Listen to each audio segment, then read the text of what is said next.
Once upon a time, in the heart of Lagos, a city that never sleeps, where technology hums in every corner, and dreams are born with the flicker of a screen, three souls were bound by fate. Amara, Kunal, and Zuri were drawn together in a world of digital pathways, where love was both a promise and a peril. Their journey would take them through the complexities of modern life, where the lines between reality and the virtual blur, and where the pursuit of success can cost more than just wealth. Amara was born into a modest family on the outskirts of Lagos, where dreams were small and reality loomed large. But from a young age, she longed for more.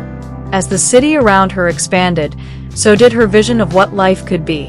At 18, she discovered the power of social media. In the palm of her hand, she found a tool that could make her visible, celebrated, and, most of all, seen. With each post, she built her brand, curating a life that felt far from the dusty streets of her childhood. Kunal's story began similarly. Raised by a single mother who worked tirelessly to support him, he grew up surrounded by the hustle and grind of Lagos life. He excelled in school, always at the top of his class, and soon developed a deep interest in technology. His goal was simple: build something that could change lives, starting with his own. By the age of 25, Kunal had co-founded a successful tech startup, creating digital payment platforms for small African businesses. But with success came pressure to keep growing, to keep winning. Zuri's life, on the other hand, was one of contrasts. From a wealthy family, Zuri had the privilege of freedom but often felt like an outsider. While others chased material success, Zoe chased meaning. They found solace in photography and activism, documenting the lives of the marginalized, especially those like them, LGBTQ+ individuals struggling in a world that didn't always accept them. As Zuri's work gained recognition online, they formed a connection with Amara, whose posts often reflected a more glamorous side of the same city they both loved. The lives of Amara, Kunal, and Zuri began to collide as they entered their late 20s, their individual ambitions pushing them closer to each other, but also towards conflict. Amara's social media influence had skyrocketed, but behind the polished photos and sponsored posts, she felt an emptiness gnawing at her. "I can't keep up with this," she confided in Kunal one evening, her voice tired, her eyes hollow. They were seated in their upscale apartment, overlooking the shimmering city lights. Kunal, who was glued to his laptop, barely looked up. "What do you mean, keep up? You're living the dream, Amara. Look at how far you've come." She sighed, rubbing her temples. "It's not real, Kunal. None of this feels real. I spend hours making everything look perfect online, but the truth is, I don't even know who I am anymore." Kunal's response was practical, almost cold. "You're overthinking it. This is how the world works now. Social media is your business. My startup is mine. We're both building something great." But Amara wasn't satisfied with that answer. She had been building a life based on likes and followers, but she longed for something more, something deeper, more authentic. And that's when Zuri re-entered her life. One evening, after a particularly exhausting day of photo shoots and brand meetings, Amara received a message from Zuri. "I saw your latest post," they wrote. "It's beautiful, but I wonder, is it really you?" Amara hesitated.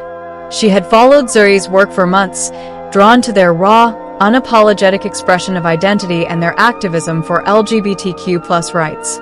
Zuri was everything she wasn't: fearless, bold, and unfiltered. Their message made her pause, and before she knew it, they were talking regularly, sharing ideas, fears, and hopes. As Amara's bond with Zuri deepened, her relationship with Kunal began to unravel. Kunal was becoming increasingly obsessed with his startup, pushing his team to the limits in a relentless pursuit of growth. His success was undeniable, but so was his emotional distance. "Kunal, we need to talk," Amara said one evening, standing in the doorway of their apartment. Kunal was hunched over his laptop, as always. "I feel like we're drifting apart. You're always working, and I don't even know what I'm doing anymore." "Amara, I'm doing this for us," Kunal replied, exasperated. "You knew from the start that I had big dreams. We both do. But at what cost? I'm tired, Kunal. I'm tired of pretending everything is perfect when it's not. The argument spiraled, revealing cracks that had long been there. Amara, overwhelmed by her mental health struggles and her growing emotional connection to Zuri, felt trapped. Kunal, blinded by his ambition, couldn't understand why she wasn't satisfied with the life they had built. Meanwhile, Zuri had become a confidant to Amara, offering her an escape from the pressures of her online persona and her strained relationship. You don't have to be what everyone expects you to be, Zuri said one evening during a video call. You can be more. You're more. But even Zuri was struggling, facing backlash for their activism and their identity. It's not easy being who I am in this world, Amara, Zuri admitted, their voice heavy with exhaustion. But at least I'm free. And that's worth everything. The tension reached its peak when Kunal discovered Amara's ongoing conversations with Zuri. You've been hiding this from me, he demanded, hurt and anger etched across his face. How long has this been going on? It's not what you think, Kunal, Amara said, tears welling in her eyes. Zoe is just a friend. They understand things about me that you never even try to. Kunal's voice rose, his frustration spilling over. I've been building our future, Amara. And while I'm doing that, you're out here questioning everything we've worked for. Amara's response was quiet but resolute. Maybe that's the problem.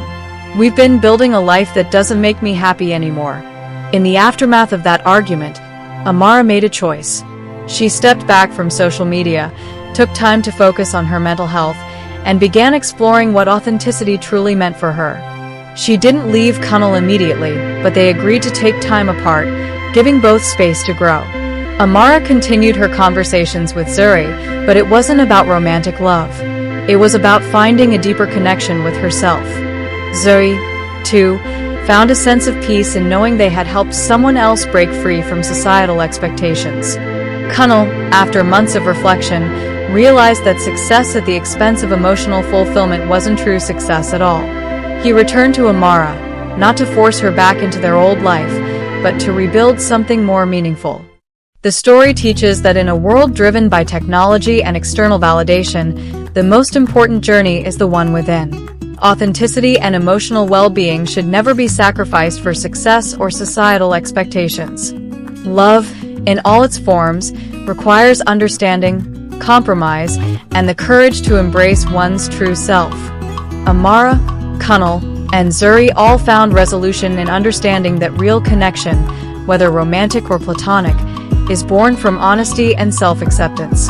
The path to happiness is not defined by society, but by one's own heart.